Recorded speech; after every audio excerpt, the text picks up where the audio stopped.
Hello there and welcome. How are you doing? If you are brand new to me and my work, my name is Nicola. I'm a yoga teacher, yoga therapist, fellow highly sensitive and neurodivergent person as well. And on this channel, I like to share support and resources and thoughts about all things being highly sensitive, being neurodivergent, how yoga can be supportive and other therapeutic practices that we might use to just really help nourish ourselves so that we can go out there and share our most wonderful gifts with the world. So April has arrived. How are you doing wherever you are in the world? I am definitely feeling the challenges of April. I think for me, the spring is probably one of the most challenging transitions. I'm particularly light sensitive, so the shift in light can be quite intense. So how are you finding that?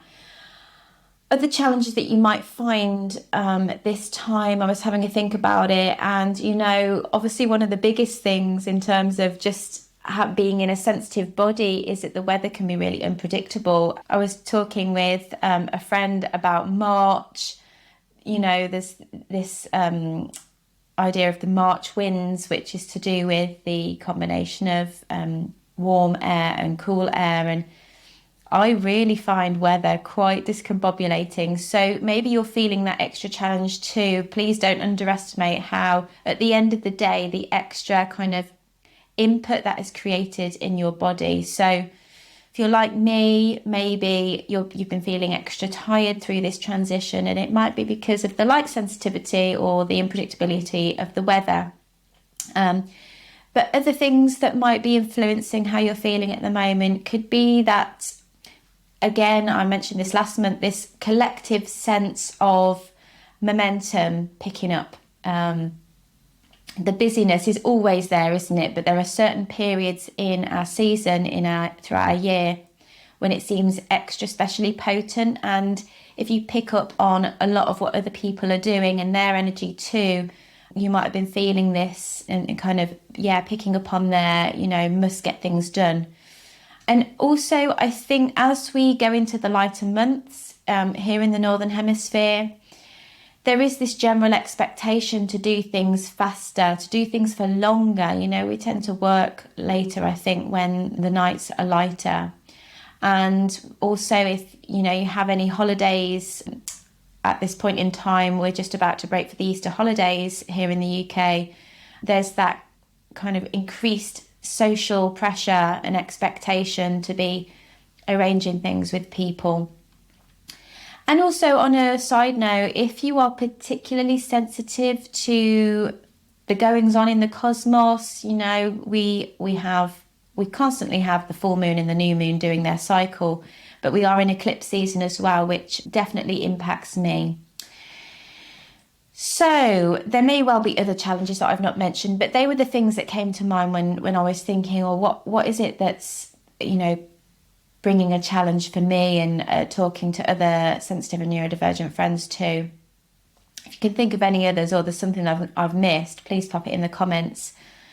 But what I'm looking to do for myself as we go into April now is for my self-care, and this is what I would suggest you might want to do too, is although it is a busier time and we do want to enjoy those benefits of getting out and about, perhaps meeting up with some special friends and family, but I would still encourage you to set aside space in your calendar. And I'll talk a bit more about why that might be good in a moment. But obviously from a practical point, it's going to allow you those little pauses in between the social stuff or the out there in the world stuff. Create as much space as you can. Of course, this may well incur creating and maintaining boundaries, which is so high on the priority list for any sensitive or neurodivergent person that has struggled with those people-pleasing tendencies. This is a real big game changer, is looking at your boundaries. And if that's something that you struggle with, then you might want to look at some past videos, or feel free to get in touch and I can suggest some thoughts on that. Now, one of the reasons I'm suggesting you create space in your calendar is, and this is a bit of a kind of cliche for this time of the year, but this is a really good time in the year, because it is the traditional new year, is to start to think about decluttering. And I do mean that in the sense of your physical space, but also maybe your inner space, your physical space in terms of your body, but also your mind space as well. And so I know that particularly if you're like me, this can feel really overwhelming, this sense of decluttering. And I mentioned it in last month's seasonal self-care video. Maybe just taking one thing at a time. So maybe just taking one room, one cupboard, one drawer at a time, because often sensitive folk and neurodivergent folk do better in a clear space. It might mean enlisting some help. I'm better at decluttering if I'm doing it with a person. I find it incredibly boring if I'm on my own, if I'm honest. So enlisting support if you need it, and just focusing on one small space if in terms of thinking about your physical space around you, because that will create space in your mind and it will give you that clarity or that clear space so that you can start to really think about what it is you want to do with the next part of the year. And actually it also it allows us to breathe, doesn't it? And in terms of decluttering the mind space, this could be another good point to just ask yourself, is there anything that I'm keeping running in my internal space, in my, as part of my narrative that, oh, I'm this, so I can't do this, or this is always the case. It can be really, really helpful to just take stock of what stories we keep telling ourselves, or things that, might be holding us back. And this is especially true if you've had a tricky upbringing, or you've been fed a lot of, stories about yourself from an unsupportive environment. So always worth having a little check-in with those.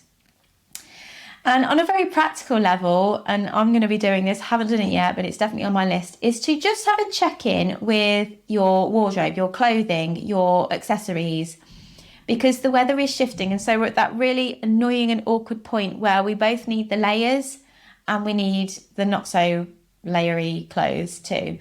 So one of the things that's on my list is to make sure I've got my sunglasses to hand, because the sun is really strong now when it comes out, and it will give me a headache if I'm not careful. So maybe just checking you've got extra layers available if you go out, maybe keeping an extra couple of layers in the car, having things like your shades to hand, or equally your raincoat. So that can be an important part of your self-care. Now, obviously, I'm going to mention a movement practice, and this is the next place that I'm going. So in terms of your movement practice, it kind of follows on a little bit from last month. So side bends and twists, if you have a yoga practice, is really going to be very helpful for this point in time. But movement that is especially grounding, anything that pulls you down to the ground, is going to be really helpful for you as a sensitive and as a neurodivergent person.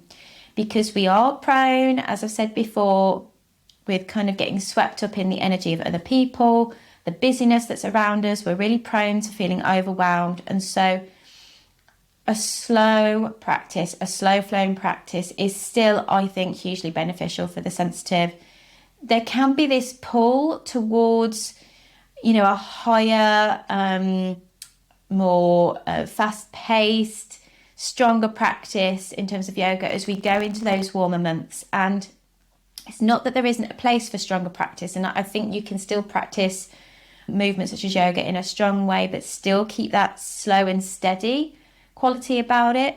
But sensitive people, neurodivergent people, really do benefit from that more grounding practice. So lots of work with the legs, lots of kind of mindful moments to really just notice and feel your body on the ground is really helpful. It's just really important for us to keep rooted. And the last thing I'm going to mention is like turning your attention to your digestive health. So when the seasons shift, often our digestion can just be, kind of niggle a little bit. So things like bringing in herbal teas, and I know not everyone's into herbal teas, but if you are, a favourite of mine is rosemary and lemon around this time. It's very cleansing. And if you've got fresh nettles growing nearby, then a nettle tea is great for this time of year. And also, if you do struggle with digestive stuff, which often lots of us do, just before you go to bed, taking some time to practice a very short amount of restorative type yoga movements that include a twist and some breath work can be just so good. If that's of interest, pop some comments below. I'm happy to put something together and pop it on the channel. And also, a real gentle abdominal massage can be really helpful as well, with some nice oil or creams, just to help keep things moving in the right direction. So yeah, they are the things that I'm going to be doing. They are the things that I would suggest, if you're very similar to me, then bring it in, tweak your self-care. And if there's anything that you think, actually, this is really key for me at this time of the year, please share it in the comments below, because I always like adding some extra bits to what I'm doing. And yeah, sharing is really important. Of course, if you've liked this video, click the thumbs up button and consider sharing it with somebody that might benefit, and also subscribing to the channel too. So yeah, that's it from me this month. I hope you have a great April.